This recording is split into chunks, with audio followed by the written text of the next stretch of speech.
Okay, so think about the last time you had a truly great piece of chocolate. What was it that made it so good? Today, we're going to unwrap the hidden story behind that perfect bar. It's a story that, believe it or not, starts with a tropical fruit and ends with a secret world of invisible crystals. Let's get into it. You know exactly what I'm talking about. You break off a piece of some really high-quality chocolate and you get that super satisfying snap. It's glossy, it melts just perfectly on your tongue. But then, there's the other kind, right? The chalky, crumbly stuff that feels waxy and just, well, wrong. Turns out, the difference isn't just about the ingredients. There's something much, much more precise going on under the surface. Now, you might be thinking, oh, it's just the quality of the cocoa beans or how much sugar is in it or some other fancy ingredient. And yeah, those things totally matter, but they are not the real secret. The answer is way more fundamental, and honestly, it's hiding in plain sight. The real difference between good and bad chocolate, it all comes down to something you can't even see. It's all happening at a microscopic level with these tiny invisible crystals that form as the chocolate cools. If you can master the crystals, you can master the chocolate. So let's dive into what I'm calling the perfect bite mystery. To get started, we really need to compare our two main suspects. You know, the hero and the villain of the chocolate world.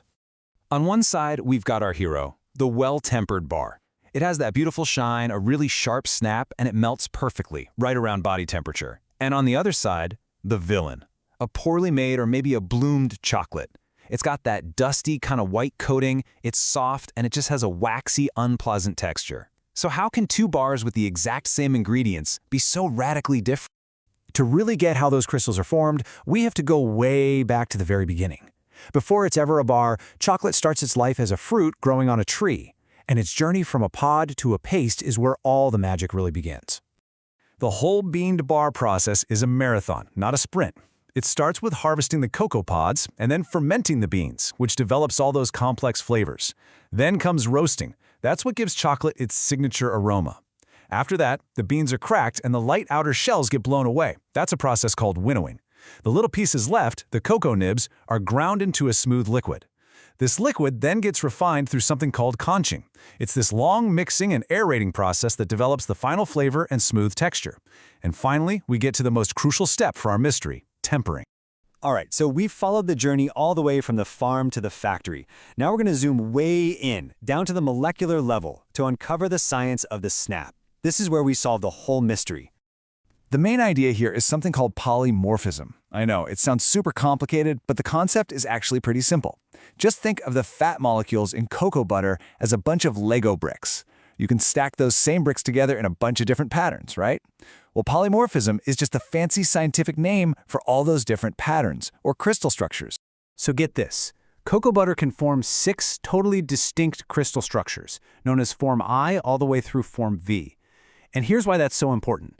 Each one has a completely different melting point. Just look at that range. Form I melts at only 14 degrees Celsius. That would just be a puddle at room temperature. The others are a little more stable, but only one of them is actually perfect. Out of all 6 of those possible crystal structures, there is only one that gives us that perfect chocolate experience we're all after, form 5. This is the holy grail. It's stable, it's solid at room temperature, but it melts right around body temperature, which is what gives you that perfect smooth mouthfeel. So, how do chocolatiers even know they've nailed it? Well, they can use a technique called X-ray diffraction to literally see these invisible structures. It works by shooting X-rays at the chocolate, and the way they bounce off reveals the internal crystal pattern. This graph you're seeing is like a molecular fingerprint. When the crystal structure is uniform and stable, the pattern has these really sharp, distinct peaks. These peaks are the visual proof that the chocolate is made almost entirely of those desirable form V crystals. So cool. Okay, so if only one form is the good one, how on earth do you make sure you only get that one? This is where the true art and science of the chocolatier comes in. It's a very precise process called tempering. Tempering is basically a way of telling the crystals what to do. First, you melt the chocolate completely. This erases all the existing crystal structures. You're starting with a blank slate. Then, you cool it down, which lets all sorts of crystals, both the good and the bad ones, start to form. But the final step is pure genius. You gently reheat it to a very specific temperature. It's just hot enough to melt away all the unstable, undesirable forms, but it's cool enough to leave the perfect form V crystals totally intact. It's really a beautiful piece of controlled chemistry. And what's the result of all that careful work? Well, as researchers at Imperial College London put it, this process is what gives chocolate that coveted melt-in-the-mouth feel. The science is what directly creates that amazing sensation. But you know, all this science and all this precision that goes into creating the perfect bite of chocolate, that's really only half the story. To truly understand what's in that bar, we have to look at the human ingredient, which is way more complex and often far more troubling. Let's talk about the price, and not the price you pay at the store, but the price that's paid to the farmers. In Côte d'Ivoire, where a massive portion of the world's cocoa is grown, the average farmer earns just 78 cents a day.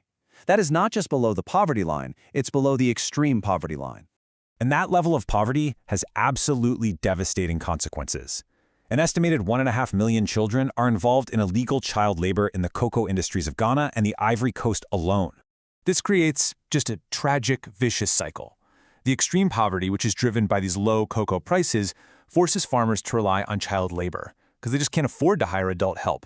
It also pushes them towards deforestation since they don't have the resources to make their current land more productive. It's a broken system, and it's harming both people and the planet. But some companies are really trying to build a better model. Ethical brands like Tudi's Chocolonely are proving that it is possible to break this cycle.